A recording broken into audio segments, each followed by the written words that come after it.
আসসালামু আলাইকুম dear learners. English শেখা যেতে পারে, ইংলিশ শেখা যায়, ইংরেজি শেখা যাবে। লক্ষ্য করেন এখানে তিনটি কথা বলা হয়েছে। ইংলিশ শেখা যেতে পারে, ইংলিশ শেখা যায়, ইংলিশ শেখা যাবে।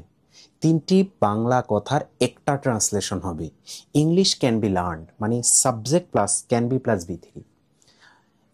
এমন একটি সেন্টেন্স যেটাকে ক্যানের মডাল অক্সিলারি ভার্বের প্যাসিভ ভয়েস হিসেবে ধরা হয়। ইংলিশ ক্যান বি লার্নড, ইংরেজি শেখা যেতে পারে। ওকে, এখন আমি যদি বলি যে লোকটিকে সাহায্য করা যেতে পারে, the man can be helped. লোকটি কিন্তু নিজে সাহায্য করছে না, ইংলিশ কিন্তু নিজেরই নিজে শিখছে না।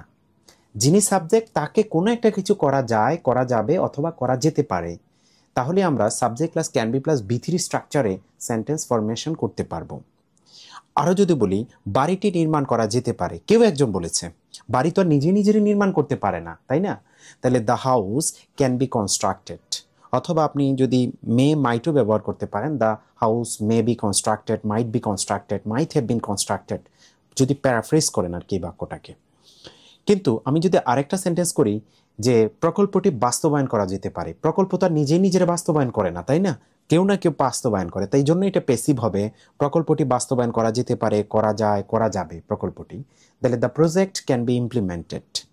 সো আশা করছি বুঝতে পেরেছেন, যিনি সাবজেক্ট তাকে কোনো কিছু করা যেতে পারে, তাকে কোনো কিছু করা যায় অথবা তাকে কোনো কিছু করা যাবে। এই এই তিনটি বাংলা কথাকে ইংরেজিতে কনভার্ট করার জন্য আপনাকে অবশ্যই subject plus can be plus ভার্বের V3 ফরম্যাট ইউজ করতে হবে। Thank you so much for watching this video. If you like this video, please follow our Facebook page and subscribe our YouTube channel.